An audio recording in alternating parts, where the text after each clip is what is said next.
On the evening of the 26th of January 1854, Rocchietti, Ottilia, Cagliero, Rua and I met in Don Bosco's. From that evening on, the name of Salesians was given to those who took part in and would follow this code.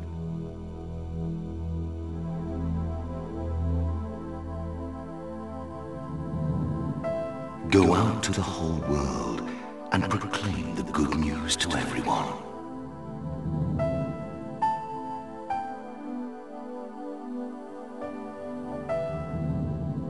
I have always done what I could.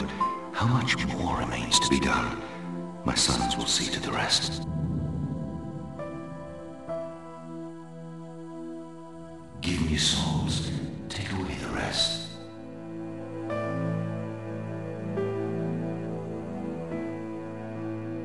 Give yourself completely to God. Give yourself completely to God with all your affections, thoughts, and physical energies.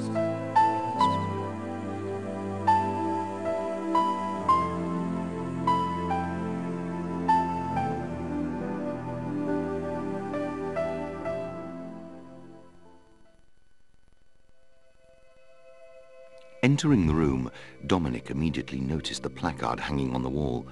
It contained Don Bosco's project. Give me souls, take away the rest. Dominic understood its meaning and entrusted himself completely to his master. These words reveal the secret of Don Bosco. The guiding principle of his life was to reach out to all youth, to help them realize themselves, and to lead them to the fullness of joy. It became almost an obsession for him that gave rise to an overwhelming zeal and untiring effort, inspired dreams and ventures and institutions. The priest should be like the good shepherd who gives his life for his flock. Celebrating the Eucharist, he offered himself along with Jesus on the altar in order to conform himself to him.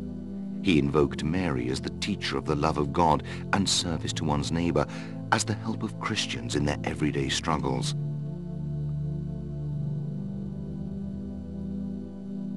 From these windows, Don Bosco's gaze extended beyond the playground and the church of Valdocco. He dreamed of the boys of the whole world, their readiness, their need for formation, their friendship.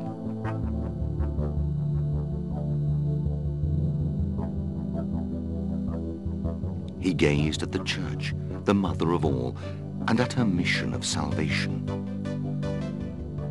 He became aware of the urgency contained in the command of Jesus. Go out to the whole world and proclaim the good news to everyone.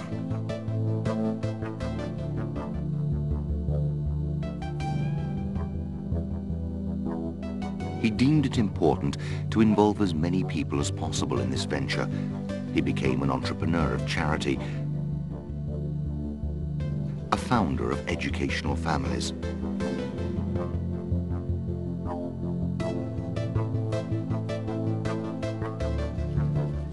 He took up their planning and organization.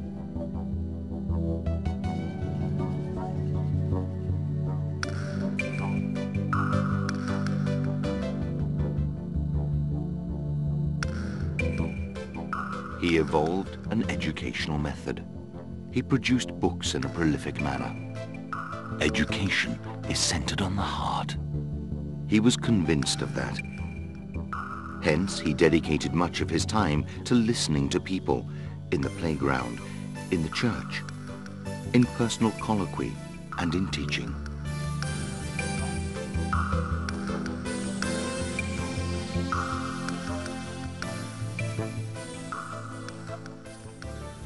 Until his last breath, his life was spent for youth. I have always done what I could. How much more remains to be done? My sons will see to the rest. His gaze and vision is for us both an invitation and a challenge. There is a striking dissimilarity between the simplicity of the first oratory and the complexity of the later constructions.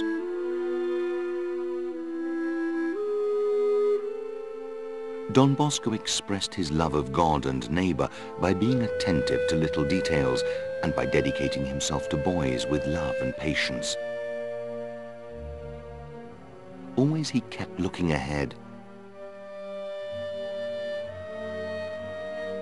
He has taught us to combine, in the manner of St. Francis de Sales and with the realism of Mary, our caring mother and powerful help, fidelity with a spirit of adventure, self-sacrificing work with courageous dreams.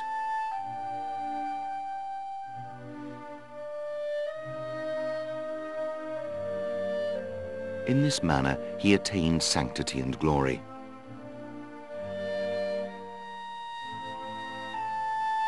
At Valdocco are preserved some objects of great symbolic value.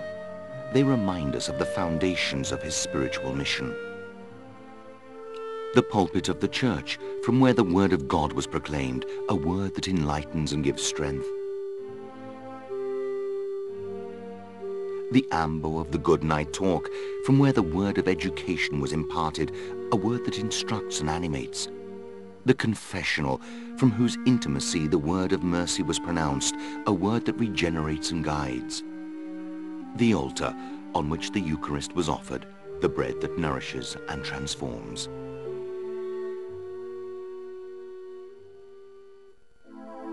The contemplative dimension in Don Bosco, a man of action and union with God, reveals the secret of the extraordinary fruitfulness of his apostolate.